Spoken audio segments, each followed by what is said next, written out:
Le Québec n'échappe pas à une certaine forme de populisme, en tout cas. Mais quelle place est-ce que ça occupe dans le discours politique?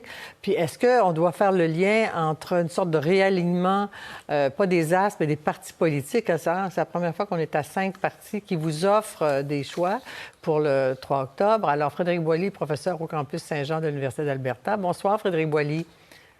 Bonsoir. Et qui a signé un ouvrage sur la CAQ.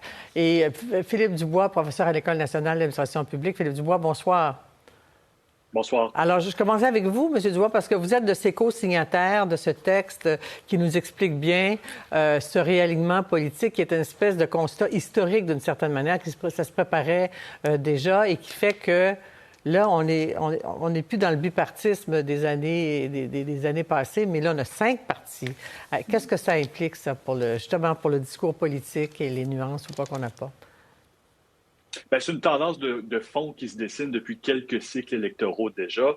2018 semble être la consolidation, ou du moins le point tournant vers ce réalignement des forces politiques où, essentiellement, les 2 partis traditionnels, le Parti libéral et le Parti québécois, occupent de plus en plus une place en marge du jeu politique et ils sont remplacés par des nouveaux partis, la Coalition Avenir Québec, Québec solidaire et maintenant le Parti conservateur du Québec. Donc, lorsqu'on parle de réalignement, c'est ce rebrassage des cartes-là. Il est causé, entre autres, par un changement dans l'électorat, que ce soit au niveau des demandes, des intérêts, mais aussi des débats qui sont saillants pour les gens au moment de voter. Et qu'est-ce que ça veut dire pour vous, Frédéric Boily? Qu'est-ce que ça signifie? Parce que la CAQ, pour le moment, elle est la grande gagnante de tout ça par la synthèse du nationalisme, des autres enjeux que d'autres partis ont incarnés jusque-là.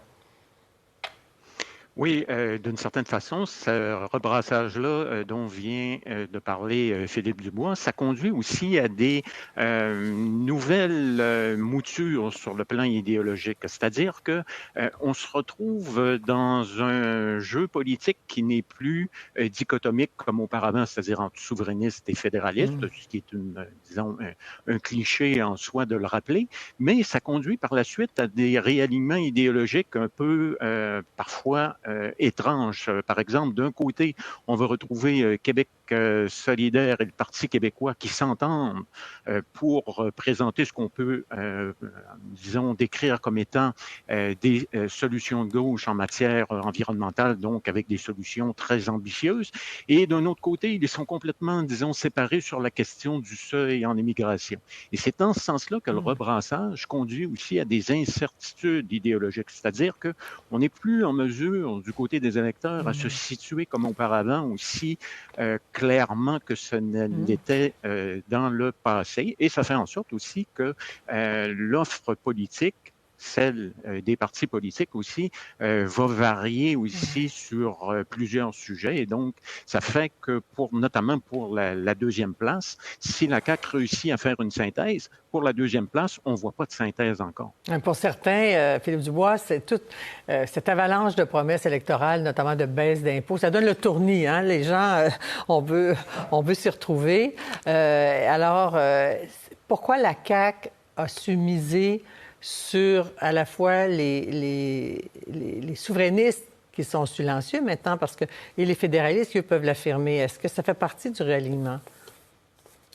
Bien, c'est-à-dire que dans le réalignement, ce qu'on observe, entre autres, c'est justement ce que le professeur Boily parlait, le fait que la question nationale, c'est plus l'enjeu principal pour beaucoup de gens lorsqu'ils vont voter. Donc, la CAQ, comme parti qui s'est présenté longtemps comme une troisième option, qui a mis de côté le débat national, François Legault a fait une profession de foi fédéraliste, donc ça rassure à la fois les fédéralistes plus nationalistes, mais ça devient aussi l'ancien deuxième choix qui est devenu le premier choix de souverainistes qui se disent, bien, ce débat-là, véritablement, ne se réglera pas bientôt, et donc on va miser sur la personne qui va faire avancer le Québec dont nous intéresse. Et là, je crois que le positionnement plus nationaliste et la communication politique nationaliste autour du premier ministre et du chef de la CAQ fonctionne auprès, visiblement, d'une partie importante de l'électorat nationaliste et souverainiste qui se disent, au final, comme ça n'arrivera pas, mieux vaut miser sur la personne qui se rapproche le plus de ce que nous, on pense, c'est-à-dire la personne le plus nationaliste. Ouais, en même temps, on nous propose comme projet de société des transports en commun, puis on se chicane là-dessus, Frédéric Boily, avec un ton, avec un discours assez coloré. On a entendu les extraits, donc ça m'amène à vous poser si dans ce réalignement-là, si la carte du populisme devient un atout ou pas. Quand on entend Bernard Drinville, lâchez-moi avec vos GES. Éric Duhem, vous avez été... Êtes-vous cacu, puis il fait lever les bains dans les... On joue... C'est un nouveau discours politique, ça?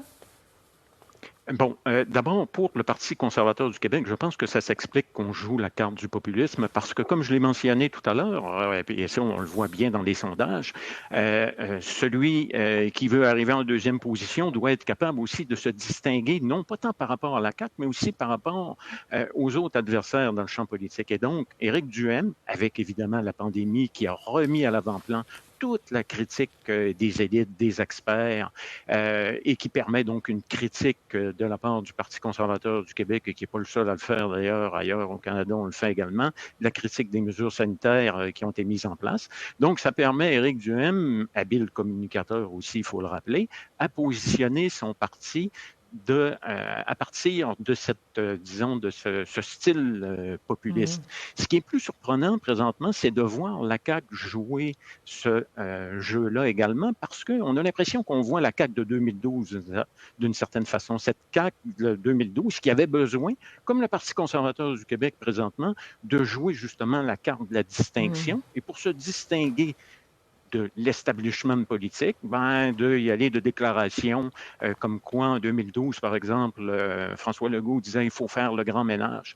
Et là, on revient, et donc faire le grand ménage, ça voulait dire pas simplement avoir des politiques différentes, c'était vraiment de mettre les choses à plat.